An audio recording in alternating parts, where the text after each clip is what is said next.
Hey, everybody. Welcome. Welcome to Don't Worry Wednesday. This is a show that's about you guys. That's right. Yeah. I'll have you know, Ryan counted down this time. That's right. But you still click the I button. still clicked the button, and I did it the right time, right? See? I You can yeah, trust very me. good. You can I trust me. trust you. Yeah, thank Mm-hmm. you. Yes, this is Uh, awesome. Yes, welcome. This is Don't Worry Wednesday. It's a show where we handle any issues, challenges, stuff that you guys might be going through. We talk about what's on your mind. And, we're not professional therapists or counselors or anything like that. We're not substitutes for that. And a lot of times we might direct you to one of them because they can be very helpful at times. And but we just want to be your friend. We want to help in any way we can, offer some perspective, but mostly love and encourage you while it is that you're going through whatever it is you're going through. Because seriously, that makes the biggest difference whatsoever. I've mhm. found as I've gone through challenging times, even when I'm in therapy, even when I'm seeing a psychologist or a counselor or whoever, the friends that I have that just love me no matter what, they're they make it all happen so much easier. And Yeah. it's funny, like I was actually talking to a friend of mine who's in school to become a counselor. I was talking to him today, and he was saying, yeah, really, basically, if you can just listen to people without judging them and just love them, like that's really the only thing you need as a counselor. All the other tools that you have at your disposal, all the other knowledge, I mean, that's great. But healing can happen just when somebody feels secure with another person and valid as a human being. And Mm. that's really what we want to do with you guys. We just want to help. We want to be here. We want to be your friend and love you. Mm-hmm. Yeah. So, yep. We do not have Princess with us tonight, so bear with us. We're gonna try and do our best to get through the show. If We'll you do our want best. to, if you want to have a topic, you can post it here in the chat. You can send us email. Send us an email, dww@bss.studio. You can also put it on our website, bss.studio. Actually, I can get a link for that, probably, Yep, you or could. maybe you can. Let's Is there a let's specific race. is it just BSS Studio or like to more No, like to the Don't Worry Wednesday uh, questions topics from live stream. Hey, there's the email address right there, dww@bss.studio. Here here you is go. here's the link to the I already got it. website. You did? Yep, I got it for him. Oh, Yeah, you nice. can click that link if you want to post a topic on the website. Mm-hmm. That will definitely help us do that. Yep. Or you can direct message us on Discord. What's my number? I don't even know my number. I don't know. Joe Anderson 6992, I think. I was gonna say it starts with a six. That's all I remember. Yeah. Yeah, do you know your Yep. number? Yeah. Yeah, you can send me a message on Discord at this one. There you go. 4545. That's easy. I know, right? I didn't even have to get Nitro, Discord Nitro to pick it specifically. I didn't have to pay them. They just gave that one to me, and I was like, "You guys are great. Thank you." That's awesome. Yeah, That's mine, 4545. 6992. Easy peasy. Mine's Oh, easy to remember too, 6992. yeah, that's why you remembered it without even having to look at it. Right? Yeah. Right, guys? Right? That's what happened. Or you can send one to Princess too. What's hers? Princess. Yeah, you can summon a princess. Yep. Princess, are you in the chat? She was in the chat earlier. Uh, Oh, she just she's at posted in family. there. Yeah. I'm with family today. Can't make it, but the Mm-hmm. queue has been updated. Hope you all have a lovely Wednesday with no worries. Yes. So anyway, so pray for us and bear with us. We're gonna do our We got best. this. It's gonna be good. So Mm-hmm. anyway, you guys are amazing. How are you today, Ryan? Amazing. Just you just told me. I don't think I get a choice anymore. Did I? Yeah, you say you guys are amazing. I guess I'm included in you guys, so I would be amazing, right? No, that's the chat. Oh, chat, you guys are amazing. Mm-hmm. I'm not amazing. How am I? I'm doing fantastic. Fantastic. You look I love fantastic. I love life. Life is awesome. You know, doesn't Yeah? always go easy. No. but it's still awesome that we're here. Okay, yeah. I understand. Mm-hmm. Mm-hmm. So How are it's you, man? oh man, you wouldn't even believe it. Oh, dang, you did. I feel like whenever you say that, you really don't trust you don't have confidence in my ability to believe. To believe me? Yeah, exactly. Yeah, And it's you just think that I assume you're unbelievable all the time. unbelievably Yeah, unbelievable. yeah. You're just like, man, Ryan doesn't believe a word I say. So what's the point? I'm just Which gonna tell is him he wouldn't believe me. it's great. You can say I love these words like, outstanding or amazing, Mm-hmm. because people always assume Arbitrary. you're doing great, They're but good. but it could be amazingly crummy Yeah. or Well, it could or outstandingly crummy. I guess it matters how you say it, right? Because you could even make bad sound good. Like, how you doing? How you doing, man? It's like, oh man, I'm doing bad. It's I'm doing doing real so bad. bad. You wouldn't I'm even doing believe so bad, man. it. I got this. And people are like, what? They're gonna be like, okay, sounds like he's doing pretty good actually. Bad to the bone, like I got the blues, man. Ugh, Yeah. but it's good. But It's it's good blues. yeah, Yeah, good blues. I like the blues. Blues is a great music style. it is. You Oh, know, the cup. Hmm. yeah, let's see your cup. This is my cup. Oh, look at that, man. I'm trying not to spill it as I rotate it. That is It's pretty cool. full. Yeah, pretty neat. I like it. Mm-hmm. And yes, you're right, soaking pillow. I do say it. You wouldn't even believe it. I say it to everybody. Mm-hmm. How's it going today? Oh, you wouldn't even believe it. Nope. Cause you wouldn't. Trust me, Because you you wouldn't wouldn't believe it. believe it. I could tell you, and you wouldn't understand. I, Oof, what? You would? that's kind of mean. How you You doing today? would. Oh man, you wouldn't even understand. Oh man, you wouldn't even understand. Cause, Ouch. 'cause I don't know how to explain it. Yeah, yeah. And I'm too dumb to tell you. it's all right. Yeah. Hey Rachel, Anyways, thank you for your belief in us. yeah. So what do you say we get the show on the road? Yes, I say we get the Let's start it road in on the here. show. Let's do it. That's right. So, hey Jack in the Box, how you doing? Yeah, we've been good. Yeah. Hey, long time no see. Yeah, yeah. Nice to Welcome see you. back. Welcome back. We're just about to go through our list of names here. If you're here and you hear your name, let us know, and we'll do your topic. Right. So we've got the list: Ian Lam, Ezekiel Games, Dracon, LG, Toast, Immature Success, Anonymous, Amira, Meow, Saule, and Steven. No, it's Stephen. Stephen, yes. Yeah. What's up with your mama that? Yes, soaking pillow. We know. Yes, you are Yo, what's up also with your mama Saule. that? Drop it. Yo, what's up with your mama that in the chat? There it is. Nice. Yeah, that's Thanks. awesome. Thanks, Sally. You're awesome. Mm-hmm. So again, if you guys have something you want us to talk about, feel free to put it in the chat there. We'll find a way to grab it. Send us an email or put it on our website. Send us a message on Discord, whatever, and we'll be happy to talk about it. But right now, we're gonna go to Saule's topic, and it is called "How to Be a Moderator." Let me. That's right. You want to get the link for him, Ryan? Yeah, I can do that. That would be great if you could do that. Here it is. There it Yep. is.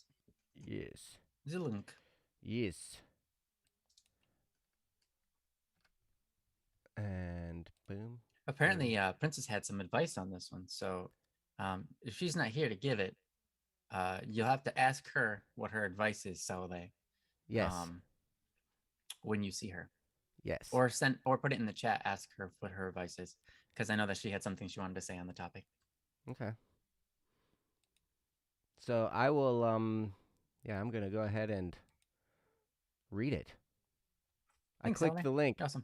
You can click the link and go to it, and it's right there. And it is called How to Be a Moderator, and it goes like this. I have recently encountered an ongoing situation in the Discord server for my YouTube channel. It's not the kind of issue that I would have expected to encounter, especially this early on. Basically, someone typing in English but with really bad grammar came to my server and started asking a bunch of weird questions, then left about the span of a half hour. In about the span of a half an hour. Everyone who was there after the words came and read through the conversation had a bit of a laugh about it because nobody knew what was going on in the conversation. It almost looked like at one point he was bragging that his channel had more subs than mine. I mean, we're both under 50 subs. I don't think it matters that much. After leaving, he came back the next day and I let him back in after having a discussion with another mod who was headed off to bed. So now I'm on my own with a very confusing person. It seems that he goes around to Discord servers to rate them. Question mark. I tried explaining what the server is about. I think he got it. And then I also tried asking him if rating servers was a hobby of his, saying I was curious to know about it. To which I got a response. But I could not tell if the response was a statement or a question, so I'm still confused. He also, when he first returned, did not like that we were talking about him while he was away. However, when I said that we were all just very confused and slightly amused by the fact that none of us knew what was going on in the conversation when he was on the server the first time, and added that I had no negative thoughts about him right now, he seemed to calm down. We really were all confused. I still am confused. How do I handle someone who is defiantly typing in English but not understandable English? And how do I handle someone who is trying to rate my server? Should I have a rule that server rating is not allowed?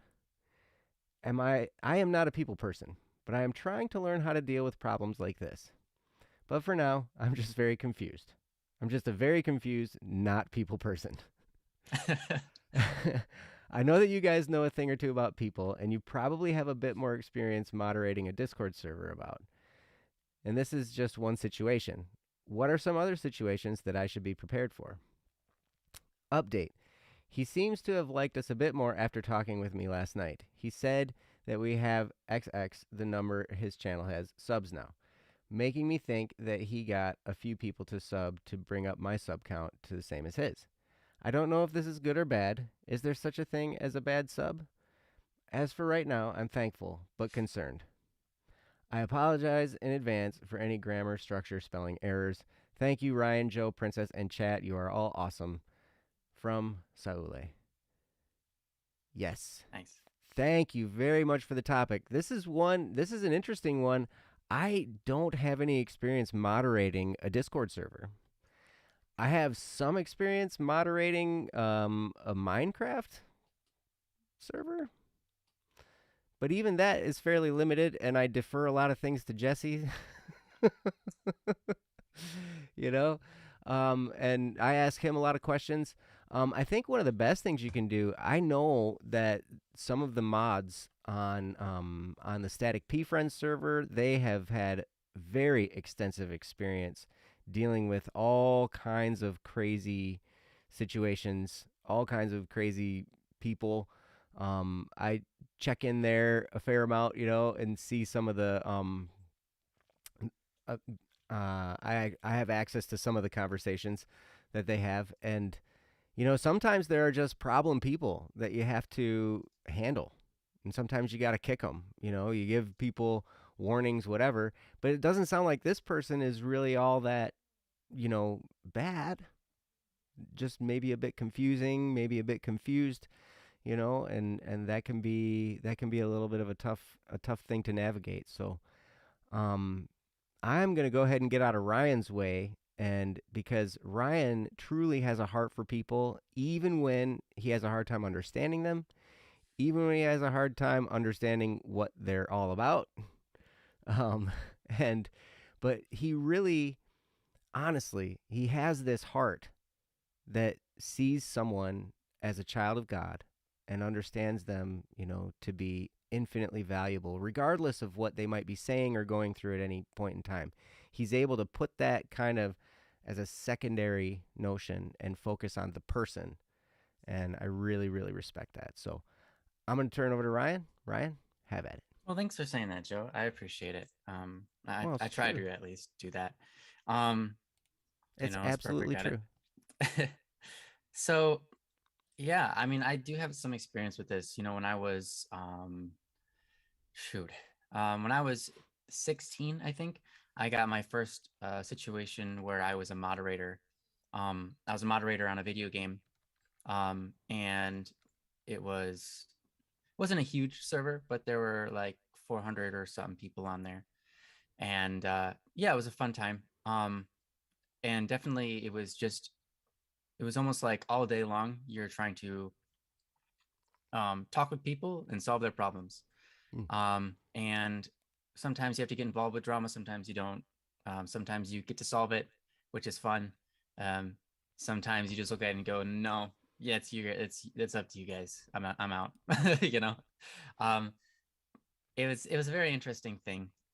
Um, in my experience, though, it was because it was a video game. I got to talk to people from all around the world, and quite a few of them didn't know English very well. I remember talking to one particular French person who didn't understand English super well and also was a bit quirky. He would, I remember on our forums at the time, he kept on posting shirtless pictures of himself. And that was the only thing he would do is he would post shirtless pictures of himself. He wouldn't say anything. He would just post these shirtless pictures.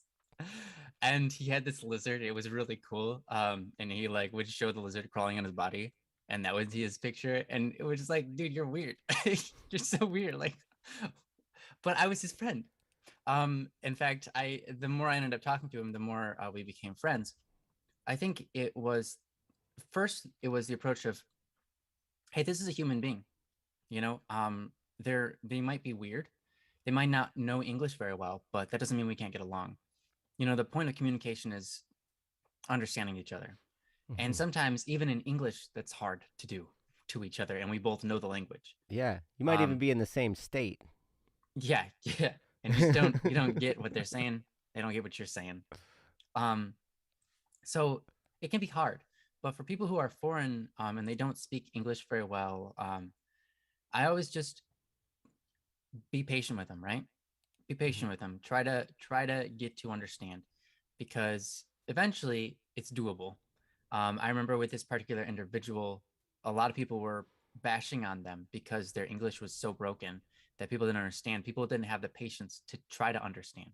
Mhm. But I think so. They already took a lot of the right steps on the right directions by giving them time to talk and explain themselves.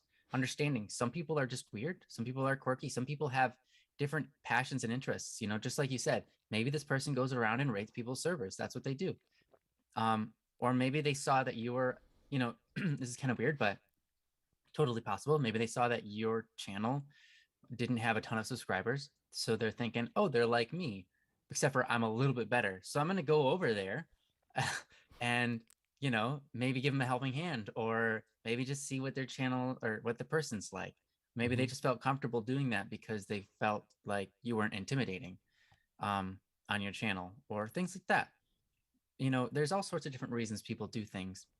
And um, you just kind of have to be patient with them.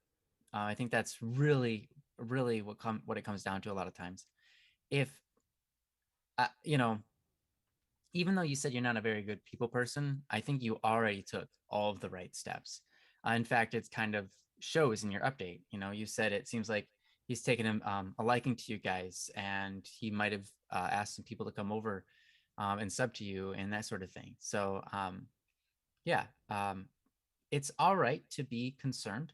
In fact, it's important to be concerned, um, because when you are a person in power, right, you're the person that has control over your own environment, right, that you're setting up for everybody else to be in, right? Mhm. You're setting the environment up for your community. And so you do have to at times remove people and say, hey, look, I don't want to subject my community to you, who is just, not here for the right reasons, right? Um, and that's a perfectly fine thing to do. In America, we have a rule that's it's not acted out very well, but there's a law that any establishment can escort anybody out for any reason. Mm. Um, Really? I didn't know that was a yes, thing. they can choose not to serve any customer for any reason. However, because the world on our side of in America is so afraid of being called a bigot or racist or Mm. whatever, or they believe the customer's always right and all those kind of things that they've grown up with, it's never used. Mm. But there's actually a law that says you can remove a customer, you can ask a customer to leave, and if they don't, you can call the police on them, and they will be forced out um, for pretty much any reason, as long Mm. as it's not racism, Right. essentially. Um, so it's it's true and it's useful law because if you allow someone into your restaurant that has a really crappy attitude and they're really loud about it and Mm-hmm. they ruin the night for everybody else in that restaurant, do you think that the people in that restaurant are going to want to come back to your restaurant? The innocent bystanders. You know, you're at a quiet table and all of a sudden this dude comes in and he's yelling and he's obnoxious and it goes on for a good hour Mm-hmm. while you're trying to enjoy your meal. Do you think you're going to go back to that restaurant? Probably not. Probably not. You're not going to. Nope. You're just going to have that memory of that experience and go, no, we're not going back there ever. So to avoid that, restaurants, they go, okay, smart restaurants, they try to calm the situation, try to help the person out. If they realize that that's not going to happen, this person is just un unconsolable, Mm-hmm. they'll just say, okay, you're going to leave so that the rest of our customers can enjoy the rest of their night, you know, and so that they can have a better experience. And that's what you have to do for your, that's kind of the mentality you have for your Discord server, right? There are certain people that are going to come in, they're going to want to hurt people. Mm-hmm. We had it on our server. There were people that were coming in and their intention was to just create a ton of drama or to just get people riled up. Their intention was to um, troll people and all of this kind of stuff, right? Mm-hmm. And we dealt with them, and we dealt with them slow. Just saying, hey, look, these are real people, and they actually like need help. Mm-hmm. They need a lot of help because if they think this is a good idea to do this, um, they need help. And so I would approach them, and a couple of our moderators would approach them one on one, Mm-hmm. and we would strike up a conversation with them, and we would treat them as a human being outside of our Discord server.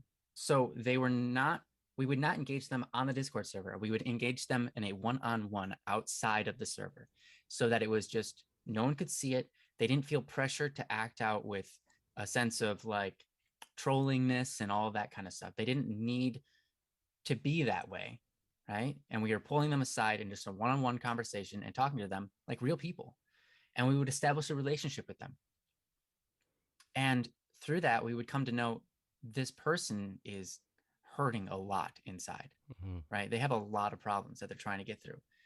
And when you start to break that down and you start to come to be a person that's helping them, um, that's a beautiful thing. Now, that comes with a whole nother bandwagon of talking. Like there's a lot of stuff there. Um, like that's no quick job, right? That's something that you do on the side to help them, right? And you're just treating them as a human being that you care about. But what it does is it goes back to your server and it feeds back in your server. When they go to your server, they aren't going to be as disruptive because now they have respect for the person who runs it. Mm-hmm. And through that, they end up having respect for the people that are there as well, right? So if they don't have respect for you, they're not going to have respect for your community. But if you can establish respect with them, and I think you did that, Saule, by speaking with them, by asking them questions and honestly wanting to get to understand them, right? When you take that approach, it makes them want to respect you and have respect for treating them like a human being, right? When you do that, when you treat people like a human being, like they're a unique uh, specific miracle in the world and you want to understand them and you give them the time to speak, they start treating the rest of your community a lot better because now you've set the example for respect that should be upheld. So those are all some decent and good tips for you, but all of it is things that you are already doing. So basically what I'm saying is you're already on the right track. You don't have to be necessarily a super good people person. um, what you just did was the right thing. You let them speak. You heard them out. You tried to understand them, and you were patient with them. Mm-hmm. You treated them like they were a human being with thoughts and opinions that mattered. And just doing that is the solution to a lot of problems. Not every problem is solved like that. And like I said, sometimes you just have to kick someone out. Mm-hmm. But a lot of times that's the solution. And you set the example for how people should act by how you act. When you run a community, you'll notice that you attract people that are like you, but even the people that aren't necessarily like you act more and more like you the more they deal with you. Mm. So if you're now, I'm a bad example of this, but if you're on your Discord server, I used to be a good example of this because I used to do this, but I don't do this anymore. And I should, but I don't have the time. I just don't have the time. That's fine. But if you're on your Discord server a lot and you interact with people and you're the authority, and the authority is treating people like they're equal, right?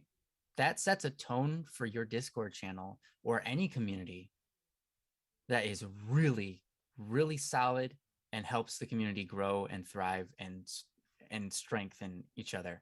Because again, the head of the community sets the tone for everybody else. You go to any Discord server where you get someone whose YouTube channel is about being obnoxious. They're just obnoxious, right? Maybe they swear all the time, or maybe they're pick on people all the time.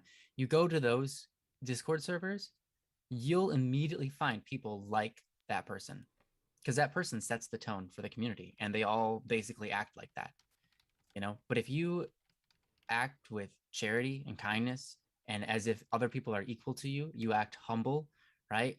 Even as the authority figure, you'll find that everybody in the server, almost everybody, will also act with humility, act kind, act, patient with each other, etc. Because that's the tone that you set. And so I just encourage you, be with your community, treat them as you've been treating them. You're already on the right track. So yeah.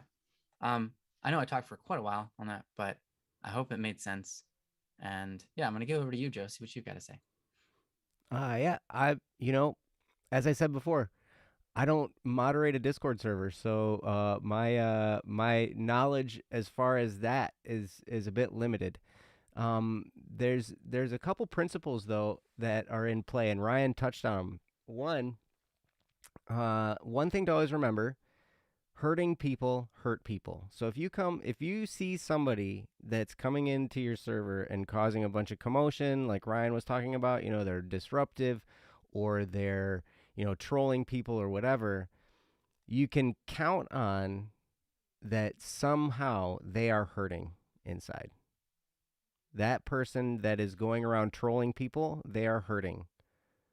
Okay. And so, like what Ryan was talking about, is one of the best things you can do, which is pull them aside one on one, DM them, you know.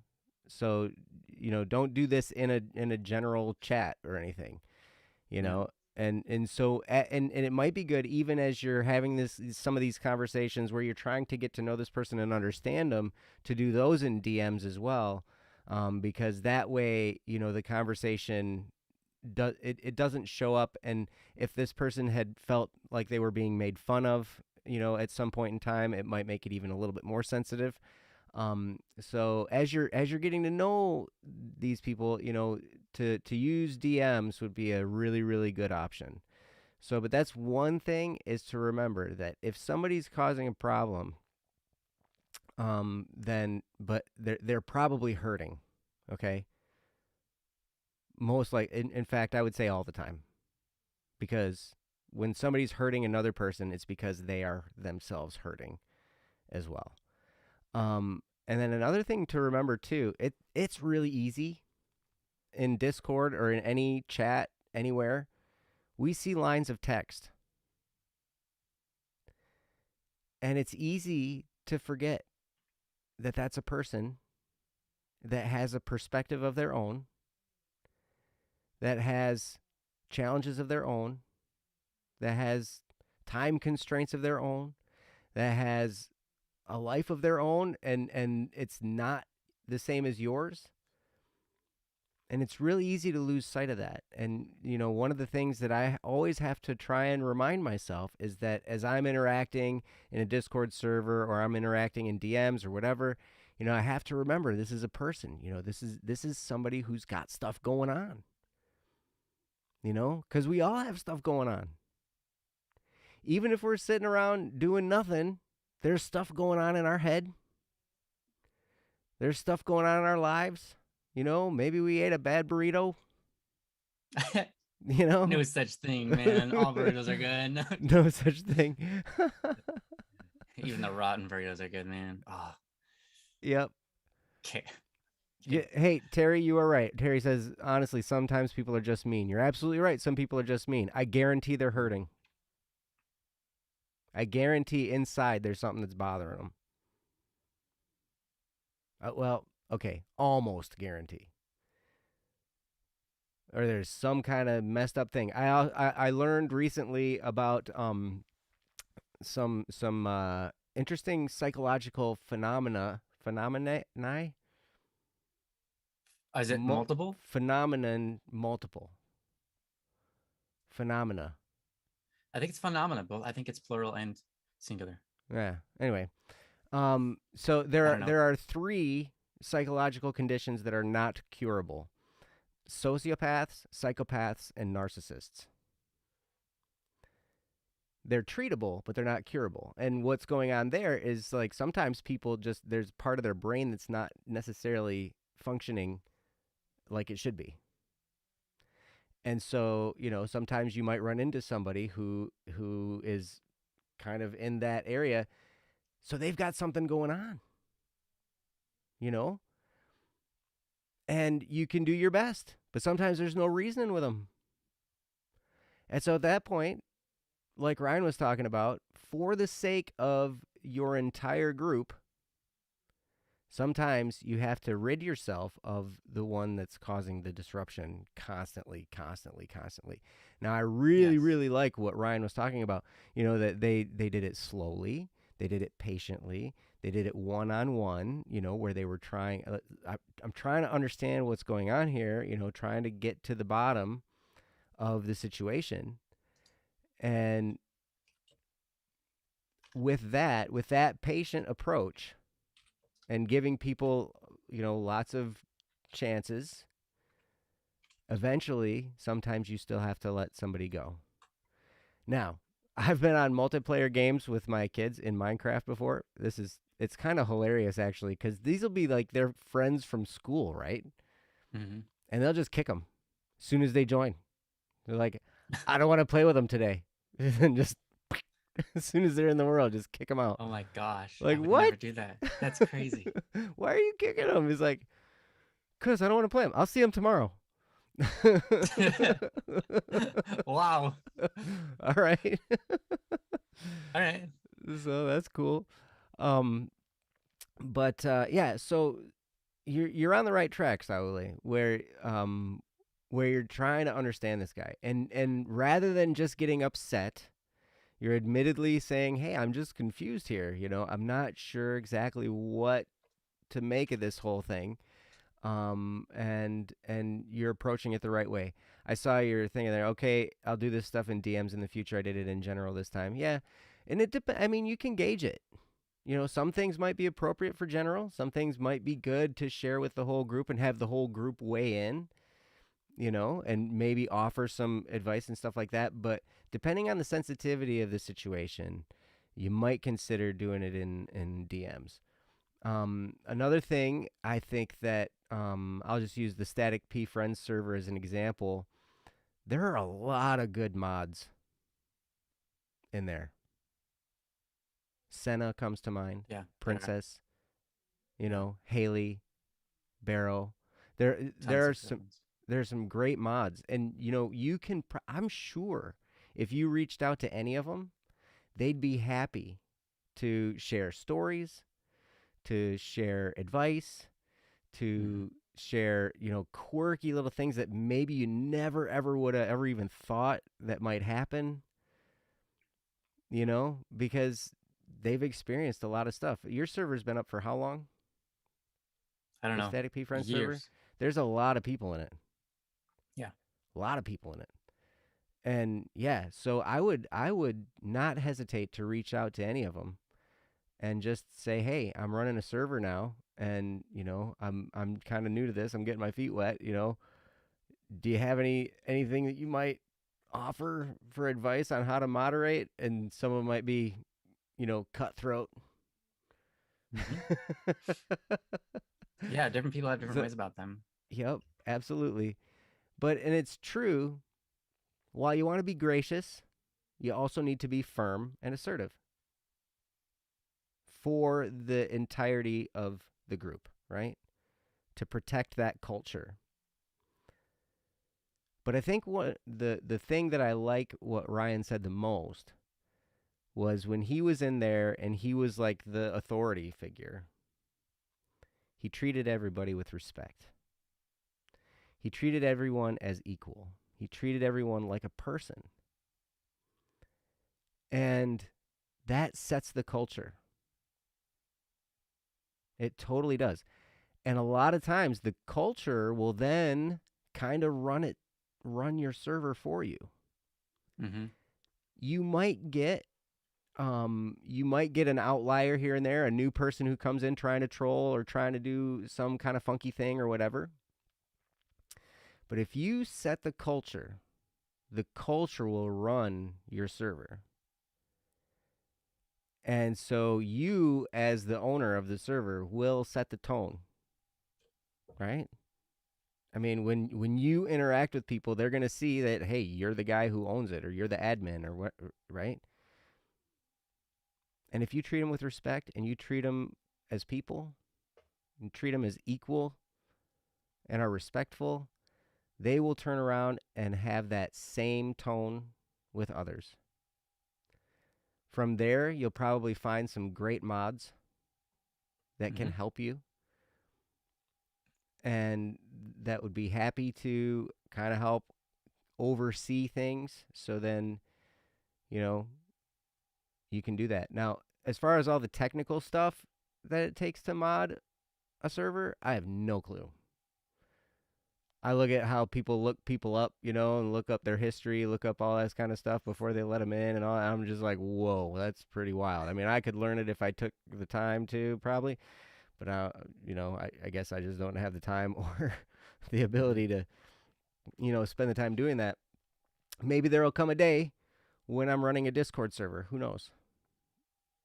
But until then, I'll just have to kind of fall back on general people skills, and that is really remember that they're people. Remember that everybody typing stuff into a chat is a person. They had some kind of a day. They might have had a good day. They might have had a crummy day. They might have gotten in a fight. They might have gotten bullied. They might have gotten a speeding ticket. They might have gotten broke down on the side of the road. They might have been all fussy because they had to do an oil change first thing in the morning. I had to do an oil change first thing in the morning Yeah, today. I figured. I was like, that's probably happened to you a lot of times. That's happened. Yep. Not that I don't like doing oil changes. It's just kind of annoying. But Trying to start your day and you have to do that it's like, before you can. I gotta go Hmm. lay under a car. All right. Hey, at least it's not bitter cold out right now. Yes, that is Because true. that stinks. Trying to Hmm. do mechanical work outside in the cold where your fingers are like, I'm not moving. No. Hmm. Yep. I heard too much. There have been many a times when I've done auto work in the cold. I'm sure you have Yeah. too, Saule. I know you're a car guy. Hmm. Um, so yeah, but yeah, doing that in the bitter cold, man, oh, it's hard. Hmm. And then you crack your knuckles and like you bash them on something and then you're bleeding all over the Oh, place and you don't even realize you it don't because know. there's oil and grease mixed in with the wound and stuff and you don't even know because It's so cold Because he it's too can't feel cold to it. feel the pain anyways, because there's pain everywhere anyways. Yes, exactly. Yep. Kendra says, Have I'm you lucky my ever dad I has a shop to work on our cars. That's great. Oh man, a shop with heat in it probably, right? Oh, Those are great. Those yeah. heaters. But anyway, we've gone away from the topic here. But at any rate, just remember, they're a person and they're dealing with stuff. Because who isn't, right? I mean, all of us are dealing with stuff. And so if you love them and you respect them, that culture will follow. So with that, I'm going to turn it back to Ryan. Ryan, got Yeah. anything else? I don't really have too much else. I just want to say thank you for being patient with the person. For people who speak broken English, I think Baron said a lot of really good stuff there. Mm-hmm. Um, and there are times where you can just ask them, "Hey, is there a word for that in your language that you're like say what you're saying to me in your language?" I'll use a translator because sometimes you just have to do that. Um, I've gotten the chance to talk with people from all over the world, and um, I've done business with people in Japan and Europe and Germany and different parts, all sorts of different things.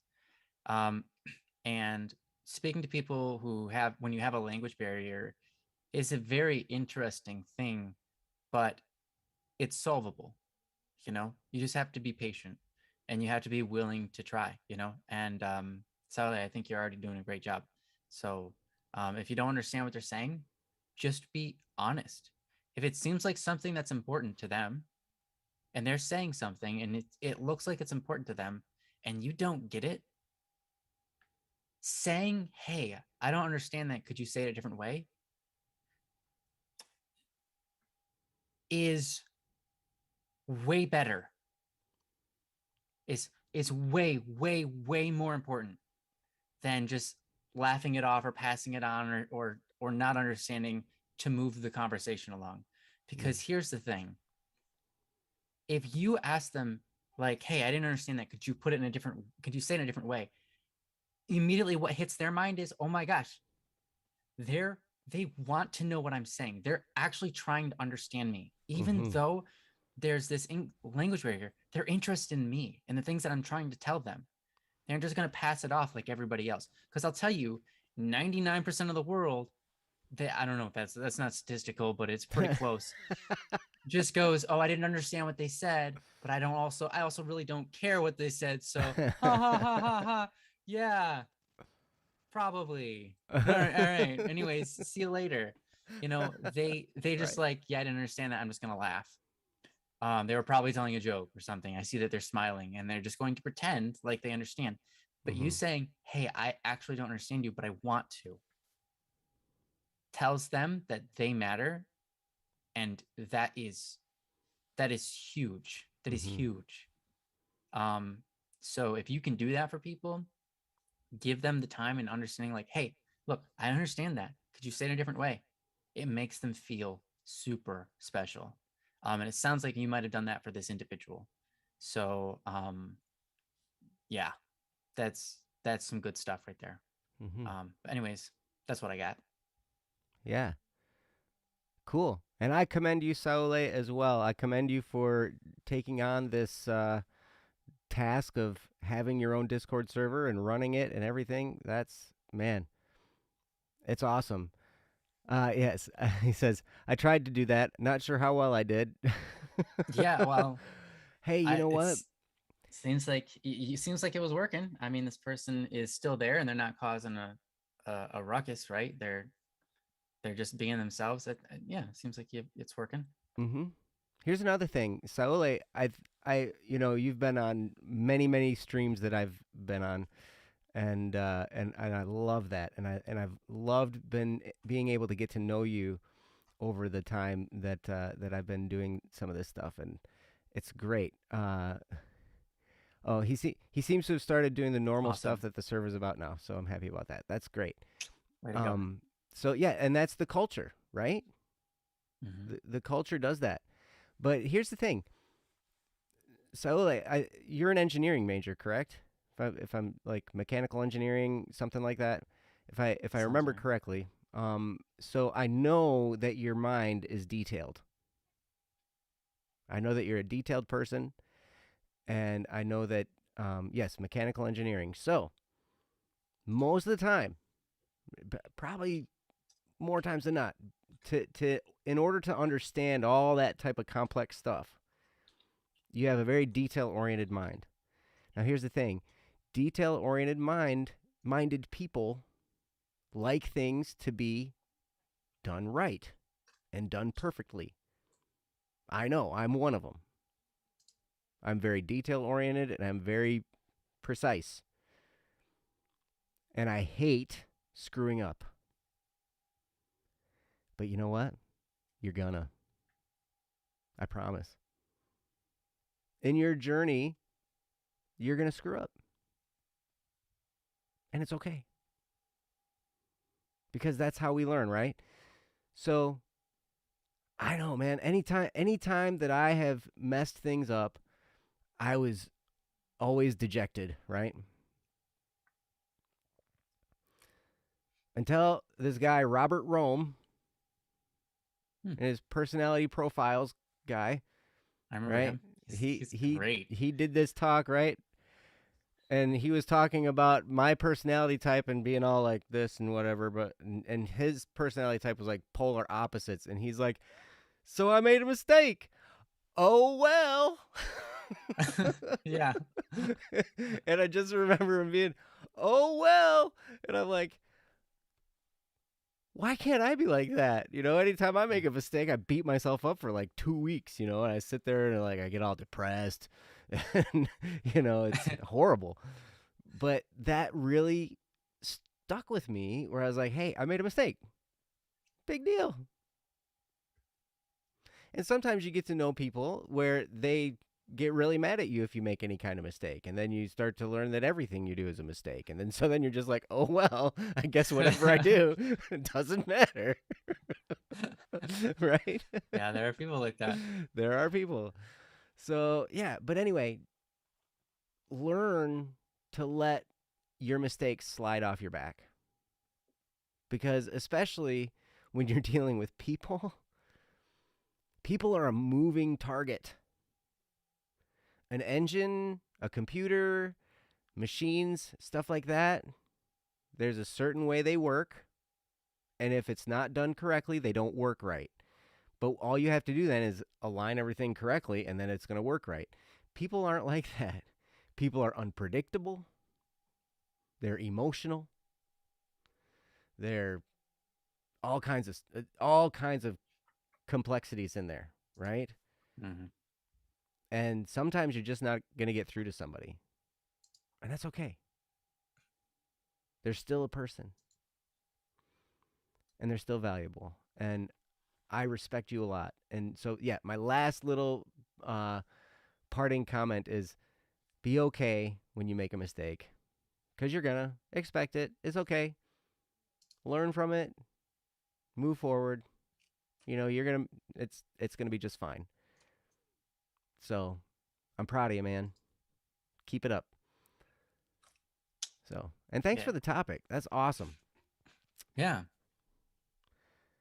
So, yeah, Awesome. moment of awkward You, silence. you, you're the host. I know I'm the host. I'm just giving us a Okay. moment of awkward silence. All right. Thank you. Moment of silence for awkwardness.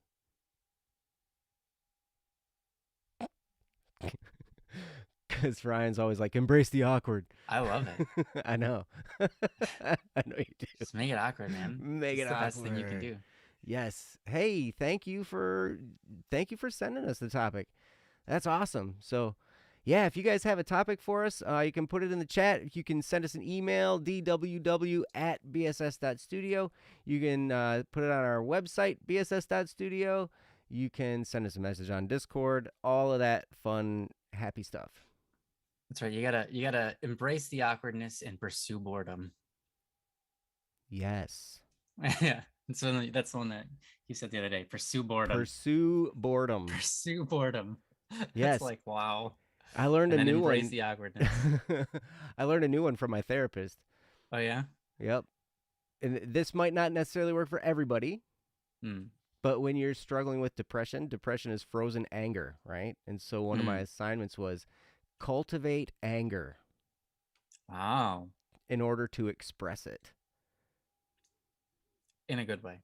Right, in a productive I think way. that's important. In a productive In a productive in a way. productive way, right? And so Not exercise, just so do that you something, can beat people up. right? Right. Don't damage stuff. Yeah. But I will say this, when I started doing that exercise, I broke 3 drumsticks in a week. That's productive.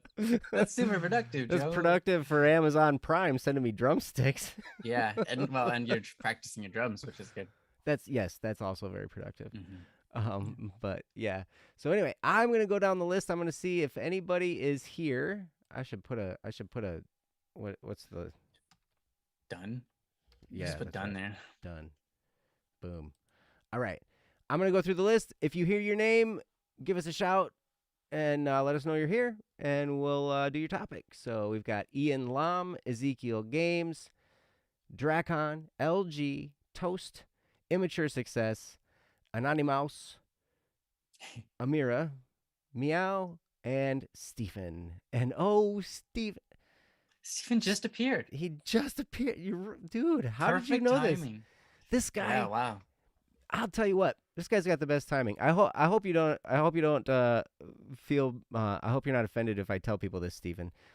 Stephen sent me a really, really, really encouraging DM today, and there was stuff going on, and I'll tell you what, it was a really, really, really hard time, and this message came through right then, Oh, that's awesome. and he didn't know it, but man, I'll tell you what, I was so encouraged and uplifted by that DM. So, Stephen, thank you very much. Stephen, you're amazing.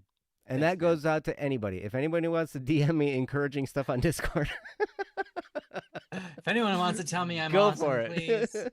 please just tell me I'm awesome. I'm just No, kidding. just if anyone wants to take a moment out of their day, tell me that I'm the best. I just really appreciate that.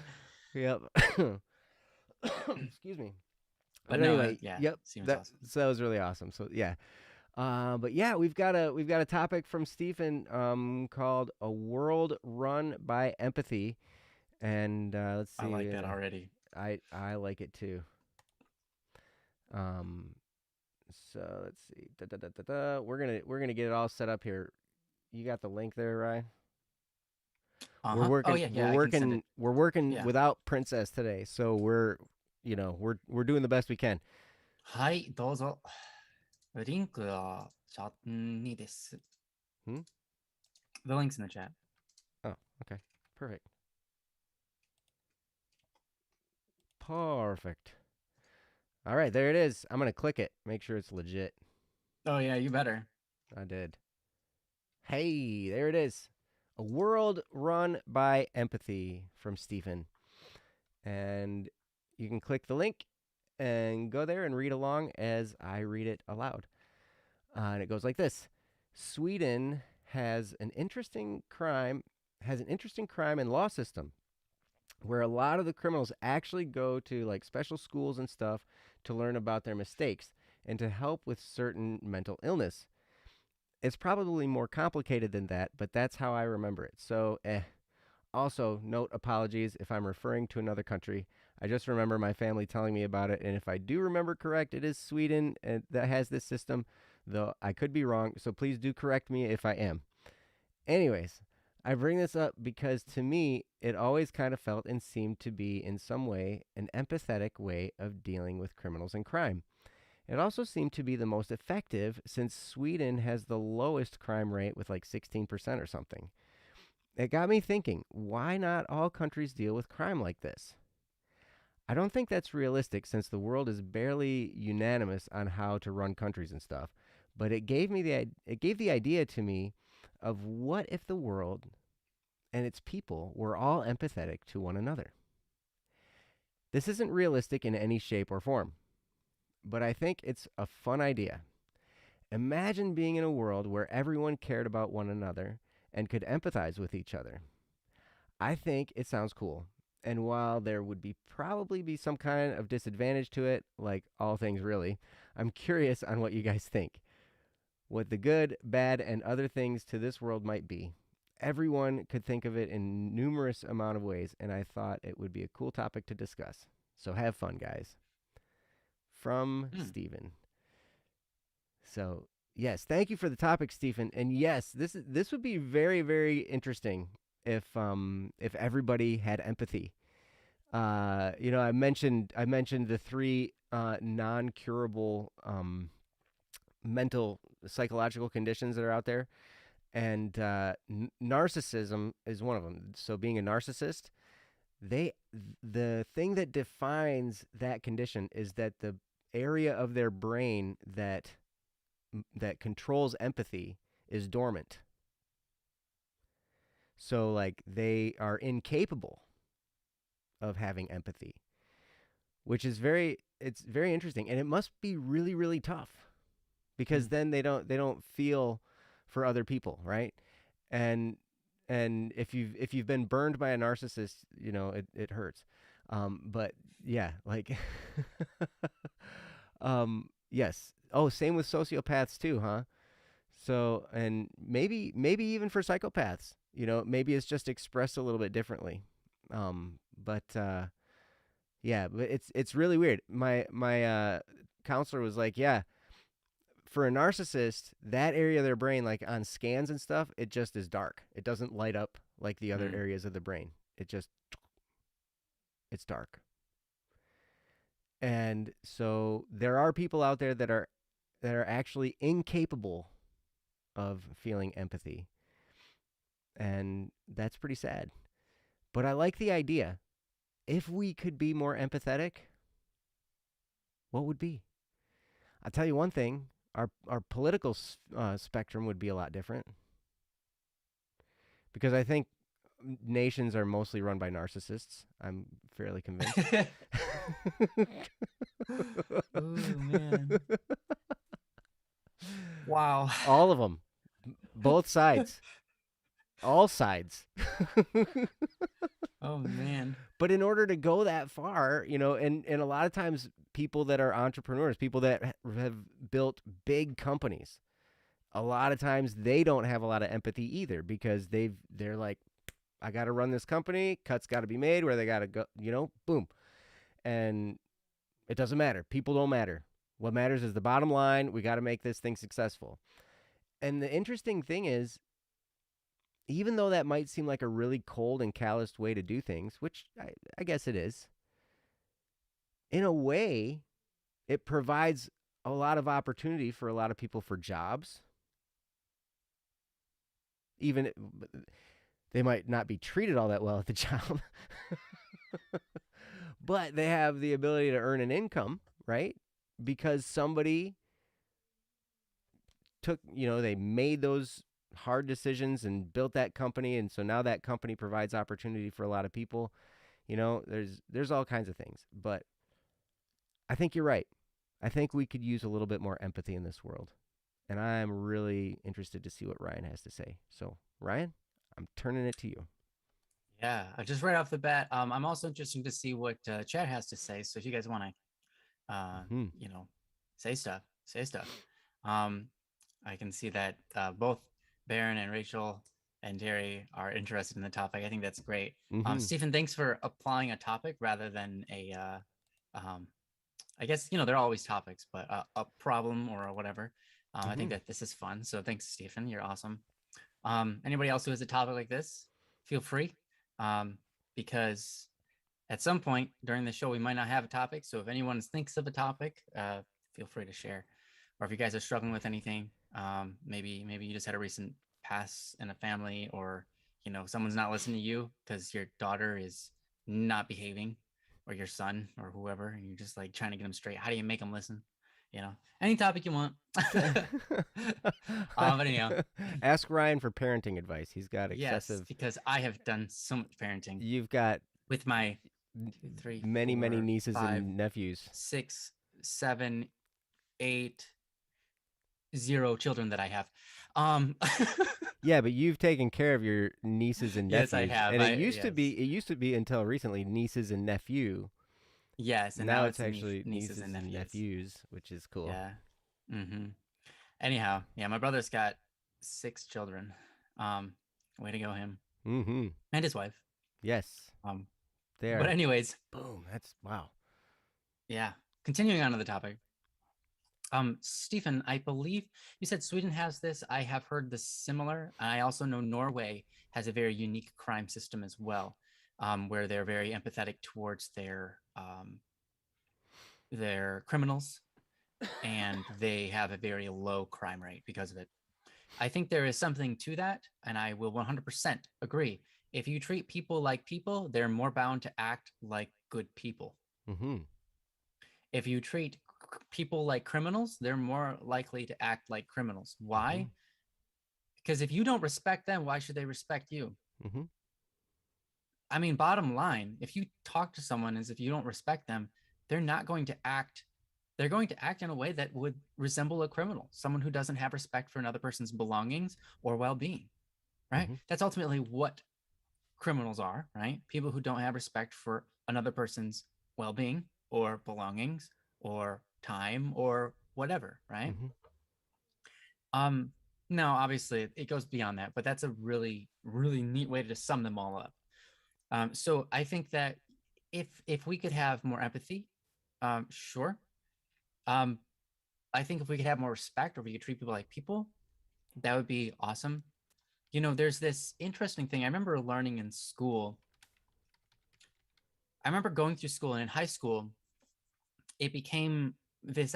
There was this idea floating around that empathy is the highest form of I don't know, compassion, if you will. And I remember hearing that, and I was like confused by it, because the statement was empathy is more important than sympathy. Mm. Compassion without empathy is nearly empty. Mm. And I remember hearing that, and I was like, that is so weird. And I, to this day, think that that is very wrong. Because here's why: empathy, empathy is is the understanding of someone else's scenario and feeling it, right? Experiencing feelings because of another person's scenario, right? Mm-hmm. It doesn't necessarily mean you understand their scenario entirely, the ins and outs or how to get out of it, but you feel for them, right? That's empathy. You feel, you have remorse or sorrow for that person in their scenario. That's empathy, a very beautiful, compassionate thing. Then you have sympathy, right?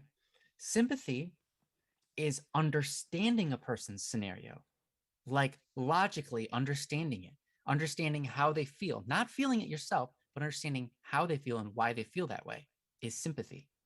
Understanding the scenario and how they got to that point can be sympathy. Mm-hmm. Sympathy is not necessarily feeling sorrow for another person, but it is understanding that person is in sorrow and not wanting them to be there, right? So empathy and sympathy are very important. In fact, there are times in your life where you're going to need a sympathetic person and not an empathetic person. Mm. And there are times in your life where you're going to want an empathetic person and not a sympathetic person. Let me walk you through some examples. If you are having a bad day and you just like, you have this thought on your mind and it feels like no one is agreeing with your thought, it makes you feel like you're not respected. Like people don't care about your opinion. It just makes you feel really bad, right? If the things that you say no one is agreeing with. And if you find an empathetic person that says it, that is able to sit there with you and feel for you and sit there in that sorrow with you, it makes you feel like you're not alone, right? It makes you feel verified. It makes you feel valid for feeling what you feel. Mm-hmm. And by feeling validated, by feeling what you feel, I mean, literally, Joe was just talking about therapists, and that's their key job. That's what helps people get through their bad times the most, is that person that's willing to listen to them and understand their feelings and say, hey, I feel those too, and that makes the person feel validated. Mm-hmm. However, sometimes you don't need empathy. In fact, sometimes empathy can hold you back. It's true. Sometimes you can be in a scenario where people are validating you, but because they're validating you, it's making you stay still rather than Mm. getting up and changing, right? Mm-hmm. I remember being in a relationship, a long-term relationship with more than one person where this happened to me, where where because they knew that I loved them no matter what, and that I cared about them, and that I felt sorrow when they felt sorrow, I felt happy when they felt happy, etc. They knew I was there for them. I was empathetic towards them and their problems. Mm-hmm. But because of that empathy, they knew they didn't need to change because I would still care. Mm-hmm. And so they never tried to change. They never tried to fix their problems. They never tried to become better at anything. They just stayed stagnant. And when that happens, it's called enabling someone. You Mm. enable them, right? And Mm-hmm. that is not healthy for them, right? People need to continue to grow and change. If you stop that because you enable someone, you're actually doing them a disservice. Your empathy is causing them more pain because it's allowing their problems to keep on piling on top of each other without them solving anything. Because all you're doing is just sitting there and saying, "Yeah, I feel that too. Hey, it's okay. It's okay." Not not sympathy, which sympathy would say, "Yeah, that's a real problem. What do we do to start solving it?" Sympathy cares about the person. They still want that person to be healthy and strong, right? Empathy wants that too, but empathy doesn't move anybody forward. It just consoles people so that they can feel more strong to move forward by themselves. But sympathy is that which compels and inspires people to solve problems because you're giving them the solutions. Both are needed in this world, Mm-hmm. right? Now, as far as the punishment system goes, like criminals, I don't think that there's sympathy or empathy in some of these places, right? Mm-mm. Mm-mm. Um, there's, in fact, I don't think there's any type of compassion. There's very little compassion at all. And that's the problem, right? We need compassion. We need respect. If the world could have that, I think that's what you call heaven, right? You get a bunch of people together who think of each other as valuable, Mm-hmm. right? As loved, and they love you and want the best for you. That's the ideal scenario, right? Doesn't mean that we all agree on everything, right?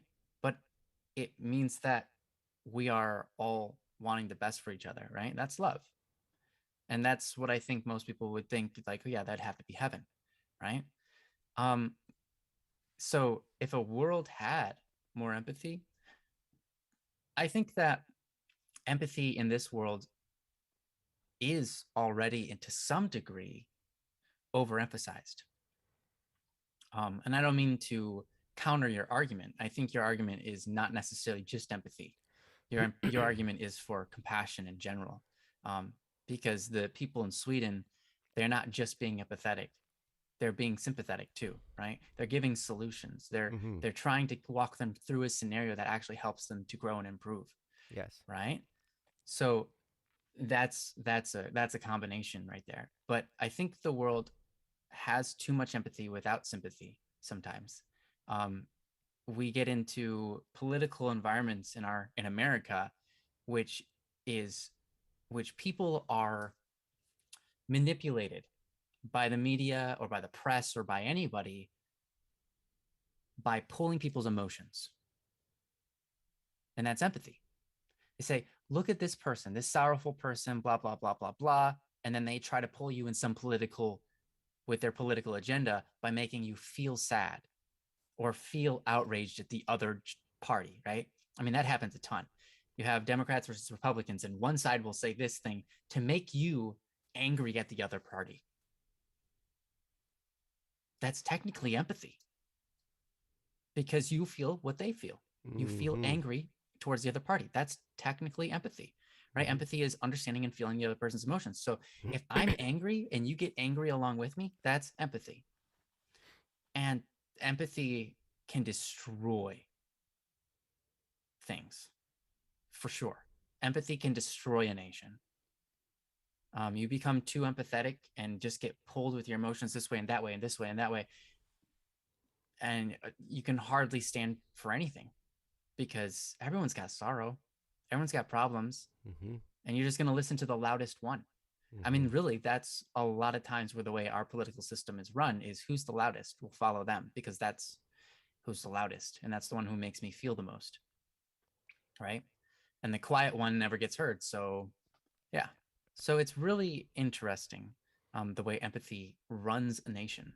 Um, and I bring that up because of it, having concerns with, you saying if the criminal systems are run by governments, how are the governments run? Do they care about people? And I think that governments take advantage, or not necessarily governments, but media, people with political agendas, um, take advantage of people's empathy a Mm-hmm. lot. Mm-hmm. They take advantage of people's empathy. And so it's important to guard your empathy. It's important to direct and dictate your own empathy. What are you going to concern yourself over? Are you going to be pulled by whoever is feeling the most sorrow, or are you going to be pulled in the direction of what is right and wrong? Because that matters more, Mm-hmm. right? Emotions are fickle, right? We all know that. Mm-hmm. Emotions last but a time, and then we feel another one. Sometimes only seconds, and sometimes, yeah, months you can feel an emotion. But usually during that month period of emotion, you have all of these different ups and downs and other emotions that come along, so emotions are fickle. We can't be run by them. I'm just trying to say empathy is not the end all be all. It's compassion, right? Compassion is important. Compassion is the root of empathy, the good side of it. So, yeah, I mean, it's rather a different argument than you were posing, Stephen. But if we could imagine a world that everyone respected each other, everyone looked at each other's problems and said, hey, you know what? I want to walk you through that. Let's work together, right? If we lived in a world like that, man, I think that's just like what? That's heaven. I mean, honestly, that would be Mm-hmm. beautiful. We don't live in that world. But here's the thing, we don't need to live in a world where everybody's sympathetic, empathetic, or compassionate to continue to grow. In fact, if you look at the world we have, where everything is not okay, because of all of the imperfections that we have to face in our day to day, because we get the opportunity to suffer, because we get the opportunity to be, you know, challenged and put down and hurt, because of those opportunities, we get to grow and shine brighter than we could ever do without those things, right? And so we have to keep that in mind that the world is ugly, but because it's ugly, it is also more beautiful than it could be without it. And so we live in a perfect world. The world is designed perfectly for one thing, and that's for making us better people. Mm.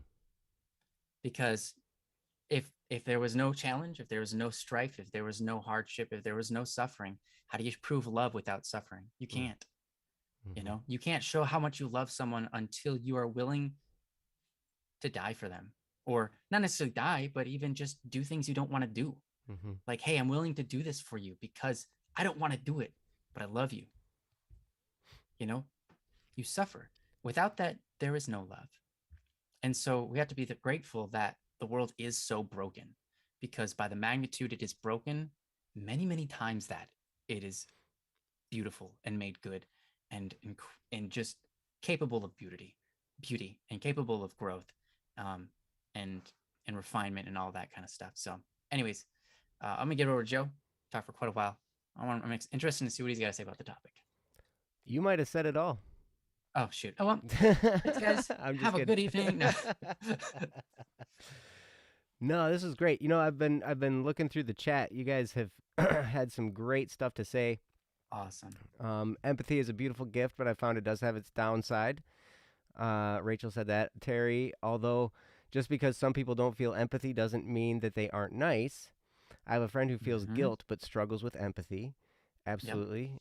Baron, it takes a certain disconnect to lead people at the millions or hundreds of thousands or so, the pragmatic person says. The idea of treating people as numbers doing most good for most. Uh-huh. Yep. Yeah. And in Yeah. a way, yes, you have to remove some empathy, in order and you kind of got to deal with cold logic too, Mm-hmm. you know? And it's interesting, Ryan's brother Kyle is a very, very logical person. And you would think he'd be cold and calculating because he's so in tune with logic. But he also has a He is real heart empathetic. for people Mm-hmm. and he loves them. And it's very, very interesting to see that at work because it's so cool. He kind of runs the financial area of Black Static and Swerve, and for good reason because he does not make an emotional decision, That's right. right?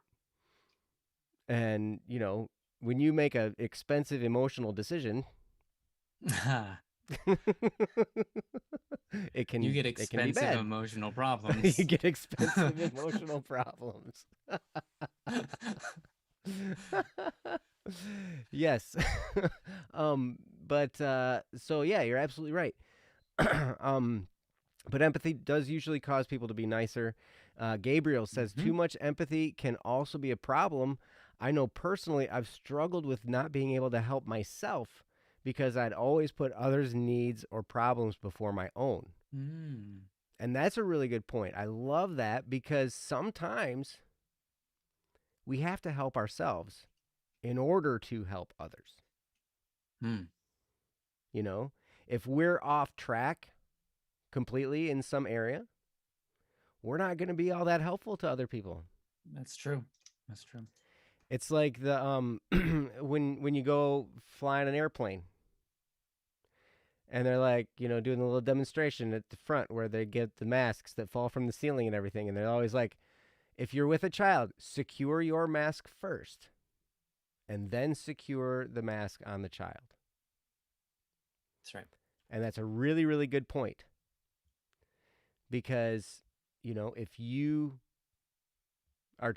you're like, I'm putting my kids first and you put their mask on first and you don't quite get it all the way on right and you pass out,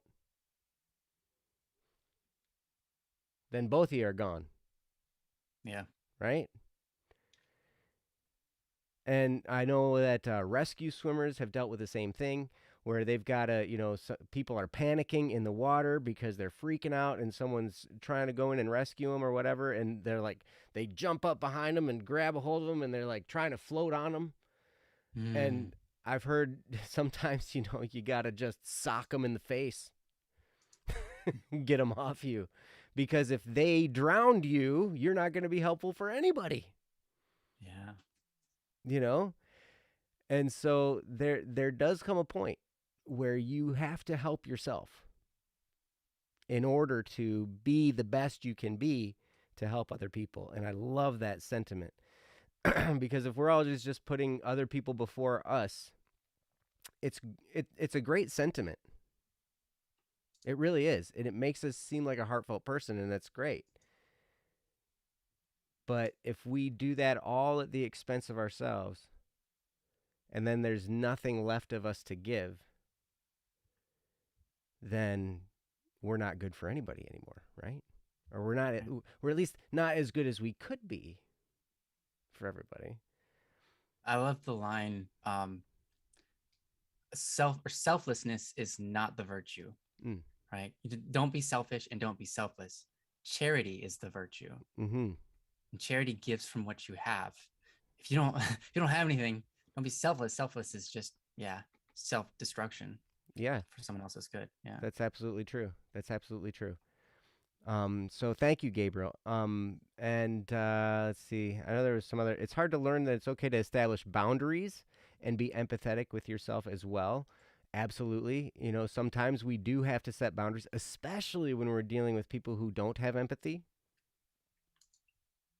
because they're not thinking of you.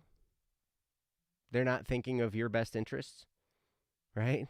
If you're dealing with someone who doesn't have empathy, they are thinking of what's in it for them. And we all kind of do that anyway. But they aren't considering your well-being, and so you have to have boundaries set, right? And finding those is a little bit tricky. Um, I think the website that I was referred to is Psych Central, I think. Um, I'll have to like dig around to find it, but their whole thing, their like motto is like setting boundaries, right? Figuring out how you can set boundaries, and it's really important, right? And there have to be boundaries on your empathy, like Ryan was talking about when he was dealing with those enabling situations, right? You remember talking about that, Ryan? Mm-hmm. Those relationships you were in where these people were coming to you with their problems, and you were just loving and empathetic and everything, and caring and validating them, and that's wonderful. It can really lift somebody out of a depression or an anxious situation or all kinds of stuff. It can really, really be helpful. But then if they don't ever work at getting better because they know you're always going to be there, and then they just come to you all the time, they don't get any better, then at some point you have to have a boundary and say, look, we've been here for a long time.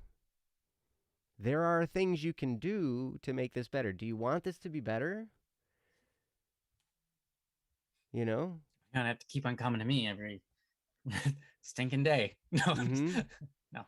Well, and Yeah. here's another thing too. It's possible that they felt so good because of the way that you treated them that they kept themselves there deliberately Mm-hmm. so they would feel like they had a reason to keep coming to you and everything like that. They didn't think, oh, he loves me. They were thinking, he just loves me in this state, and so I need to be in this state, right? And so like that, so it can be a really Mm. interesting thing. We can hold people back, like Ryan was talking about Yeah, yeah. with the empathy. And I think that was a really, really cool thing. Um, Stephen, you said, I feel like there should be a good balance with putting your needs before others while also putting theirs before yours. If you are fine, then I see no problem with putting others before you. Absolutely. Unless you get hurt by it, then you shouldn't. Yep. But sometimes we don't know until we do it, and then we get hurt, right? So yeah. And then sometimes it takes a long time to actually learn that lesson. But anyway, I really like what you were saying, Ryan. I really like the whole enabling thing because in my mind, at first glance, empathy seems like, hey, this is a good idea. We should have more empathy. We should just Everybody should have more empathy. But you made the distinction between empathy and compassion, and I think absolutely that was very, very fitting because yes, compassion is is a really good thing because it kind of combines the empathy and the sympathy, and it says, look, you're a valid person, but you know what? You can be better than you are. I remember a leadership talk one time where the guy was talking about his relationship with his mentor, and he said, he accepted me where I was. He loved me where I was, and he accepted me as I was. But he also didn't accept me for long as that version of myself because he knew I could grow and improve. So so that's one of the things. We need to love people where they're at and be like, okay, you are a valid person. This is a situation you're in. It's okay. And there needs to be some degree of that. But there also needs to be the degree of lifting somebody up, right? And saying, you can be better than you are. You know what's awesome? Here are some ways you can do that. And even better would be, hey, I'm going to help you. Let's work together on it. That would be an even better way. And then you can kind of take them step by step through the process and grow together. That's another thing. Empathy's great. Accepting people where they're at is great. Validating people is great. And feeling their feelings, yes. Leading them to growth is even more valuable. And this is where that whole thing, like what Gabriel was talking about, comes into play. If we just focus on other people and their needs and don't take care of our own, we're eventually not going to be able to help them very much. So if we're going to help somebody grow, we're going to accept them where they're at, but then help them grow. How are we going to do that if we aren't growing ourselves? Mm-hmm. How could we ever help somebody grow if we're not growing?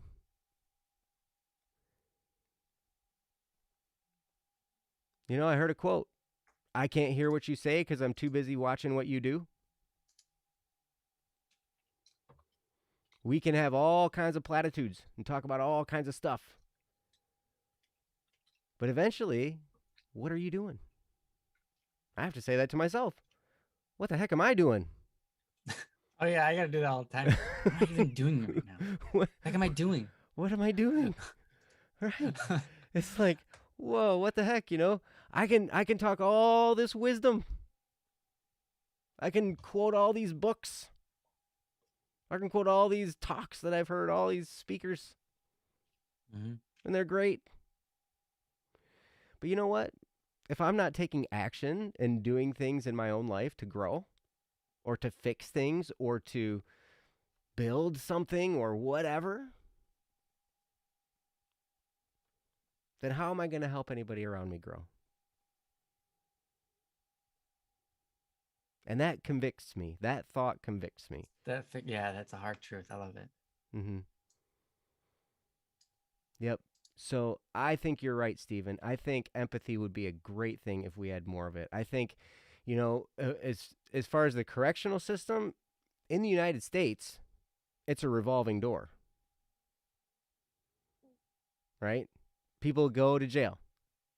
People do some kind of crime. They screw up, right? Maybe they're young and they do something silly and, they get involved with the wrong crowd and they get busted and then they go to jail, right?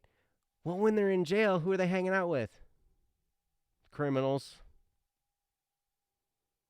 And in a system where it's all about punishment and not helping them grow, it's just like, hey, you know what? You're hanging out. You're in there to survive, right? And you have to survive. I have friends that have been in jail, and it's not an easy situation. And then, here's the thing. You get out of jail, you already have this criminal mentality now that's been reinforced by hanging out with all these other people who are criminals. And, if you gained any notoriety in there, it's because you kind of had to fight your way through and, survive. So you kind of had to gain some of the respect of some of these criminals. So you kind of learn how to think like that. Then you get out and you're a convicted felon or whatever. How easy is it to get a job? All right, we know people. Not easy. Not easy. I have a really good friend. He escaped the revolving door. I'm so proud of him. So he went to jail, right? He had a tough time. He was in there for maybe a little over a year.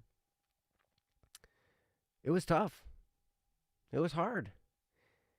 He got out. He had lots and lots of debt because being in jail is expensive. Mm-hmm. And you don't get the job while you're doing it. Mm-hmm. Nope. And then nobody hires you because you're a felon. So you know what he did? He was lucky. He had some family members and some friends. And one of his family members was a bread vendor. The guys who stock the bread at the shelves at the stores. Right? Mm-hmm. So he would go into... Stephen, jail is a scam for money. Kind of, yes. Kind of. but at any rate, um, he got to working with his uncle on a bread route. That was a self-employed thing. His uncle owned his company. He owned his trailer where he and the vehicle that he drove the bread around, and he had a contract with the bread companies, and did all that stuff and blah blah blah blah blah. But he was his own. It was his business. Through that, my friend got some connections with the pretzel people, pretzel and chips, Snyder's, right? And was able then to open his own pretzel and chip and that kind of stuff route, right? But then he had to save his money that he was working with his uncle so he could buy his own trailer, so he could have a vehicle. So then he could drive all this stuff around. He had to get a storage unit so he could store the stuff, all of his overstock. And he worked 15-hour days, all the time. But he could do that because he was working for himself, right? But that opportunity only came because he had a family member that kind of got him into the swing of things and introduced him to some people and got him introduced to the line of work, right, of delivering things to stores. Got into that, and then he got into he met a guy. Actually, I don't even know how he met this guy. Might have been a family friend, but he was a contractor. He did remodeling stuff, and so got into construction. From there, started his own construction company, and it was amazing to watch this transition because he went from jail through these different ventures to owning his own construction company where he wouldn't touch a house if it was worth less than $250,000. He wouldn't touch it. He did high-end custom remodeling. And he did that all in a span of like 7 years. It was incredible. Absolutely incredible. But that's not the typical story of the criminal system in the United States. Most of the time, they can't get a job, and so what do? Start slinging dope, whatever. Doing Any job that they can do, which something is illegal. usually criminal activity. Exactly. They need to make some money. You got to eat, right? You got to eat. You got to have a place to stay. You got all this stuff. You got to get back on your feet somehow, and you need money. Maybe you got child support. Maybe you got other things to deal with. Who knows?